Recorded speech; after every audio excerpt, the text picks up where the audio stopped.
Hey you, and welcome to this video where I will help you out how to post a gift on your Instagram.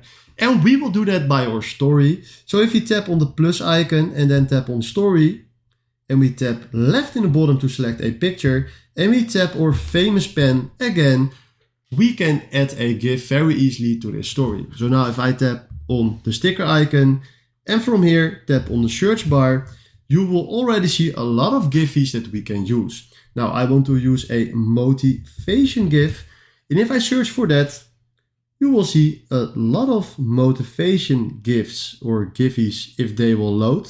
So if I scroll down, you will see this Giphy.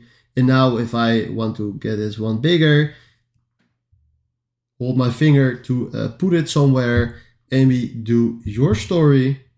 Please give it a few seconds, and now if you tap on that, you will see that we just posted a story with a Giphy in it. Alright, if you have questions, please comment them below so I can help you out if there's something wrong. Then for now, if you found this video helpful, please consider subscribing and give this video a like, and then thanks for watching.